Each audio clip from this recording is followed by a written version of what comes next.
পুঁজিবাজারে তারল্য সংকট নিরসন ও বিনিয়োগ সক্ষমতা বাড়াতে ৩,০০০ কোটি টাকার ঋণ অনুমোদন পেয়েছে রাষ্ট্রায়ত্ত বিনিয়োগ প্রতিষ্ঠান আইসিবি। এমন উদ্যোগকে প্রাথমিকভাবে ইতিবাচক হিসেবে দেখলেও বাজারের কালো বেড়াল নিয়ে সন্দিহান বিনিয়োগকারীরা। আর অর্থনীতিবিদ অধ্যাপক শাহাদত হোসাইন সিদ্দিকী মনে করছেন, খেলাপি ঋণ আদায়ে কঠোর না হলে এই উদ্যোগ কোনো কাজেই আসবে না। পুঁজিবাজার নিয়ে মনিরুল ইসলামের ৩ পর্ব ধারাবাহিক প্রতিবেদনের প্রথম পৃষ্ঠা আজ।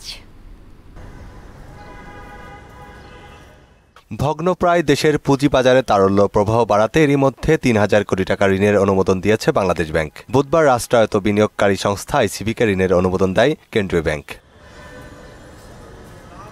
ঋণের বিপরীতে বছরে সুদহার হবে 10%, যা এই মুহূর্তে দেশের আমানত ও ঋণের সুদহারের চেয়ে বেশ কম। যদিও মূল্যস্ফীতির লাগাম টানতে সময়ে সময়ে বৃদ্ধি পাওয়া কেন্দ্রীয় ব্যাংকের বর্তমান নীতি সুদহার হচ্ছে 10%। আইসিবিকে দেয়া ঋণের জামিনদার হয়েছে সরকার।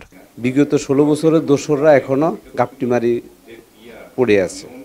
ওদের কারণে, ওদের সিদ্ধান্তের কারণে আমরা আজকে আমাদের পুরা চালান পানির স্রোতের মতো বেশি চলে যাচ্ছে। ওদের উদ্দেশ্য একটাই ছিল, বাজারে এনে সেখান থেকে পুঁজিটা নিয়ে যাবে। গত 5 আগস্ট সরকারের পতনের পর 4 কার্যদিবস লেনদেন বাড়লেও 14 আগস্টের পর আবার শুরু হয় দরপতন। তাই ঋণ নির্ভরতাই নয়, বরং বাজারের সামগ্রিক গলদে হাত দেওয়ার পরামর্শ দিয়েছেন বিনিয়োগকারীরা। ক্ষমতাচ্যুত হওয়ার পরে কিন্তু 3 দিন 1000 পয়েন্টের কাছাকাছি বাড়ছে। মানুষ কিন্তু আশা ছিল যে মার্কেট হয়তোবা আবার, কিন্তু সে আশা ব্যক্ত হয়ে ঘটছে। অর্থনীতিবিদ অধ্যাপক শাহাদত বলছেন, ঋণ নির্ভর করে শেয়ার বাজার স্থিতিশীল রাখা সম্ভব নয়। বাংলাদেশের শিল্পায়নটা গড়ে উঠত এই শেয়ার বাজার কেন্দ্রিক, মূলধন সংগ্রহ করতে হচ্ছে শেয়ার বিক্রির মাধ্যমে। কিন্তু আমাদের দেশে বিপরীত চিত্র। কেন?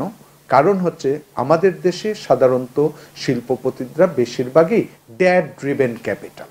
তার মানে হচ্ছে আমার ঋণ কেন্দ্রিক মূলধন সেটা হচ্ছে ব্যাংক থেকে। দেশের অর্থনীতিকে বাঁচাতে আর্থিক খাতে সুশাসন ও জবাবদিহি নিশ্চিত করতে হবে বলেও মনে করেন তিনি। সেন্ট্রাল ব্যাংক যদি রিজিড থাকে আইনের প্রতি, যে এগুলা প্রতিপালিত হচ্ছে কিনা সেটা নখদর্পণে রাখা, একইভাবে হচ্ছে যে স্ট্রং একটা মনিটরিং সিস্টেমের মাধ্যমে রাখা। আর বিএসইসি বলছে, বাজারে কমপক্ষে ৩,০০০ কোটি টাকা বিনিয়োগ করলে 2 সপ্তাহের মধ্যেই সুখবর আসবে। একটা অংশ পুঁজিবাজারে বিনিয়োগ করবে এবং আরেকটা অংশ তাদের যে হাই কস্ট ডেপ্ট আছে সেইটা পরিশোধ করবে। এতে করে আইসিবির ফাইন্যান্সিয়াল কস্ট অনেকটাই কমে আসবে এবং তাদের আর্থিক সক্ষমতা অনেক বৃদ্ধি পাবে। এবং এর মাধ্যমে আমরা মনে করি আগামীতে আইসিবি তাদের যে পজিটিভ রোল সেটা আরো বেশি ভালো প্লে করতে পারবে। সামগ্রিক পরিস্থিতি বুঝে ধৈর্য ধারণের আহ্বান জানিয়েছেন পুঁজিবাজার নিয়ন্ত্রক সংস্থার এই মুখপাত্র। বাজারে আগামীতে ভালো কিছু দেখতে পারবো বলে আমাদের প্রত্যাশা। মনিরুল ইসলাম, মোহনা সংবাদ, ঢাকা।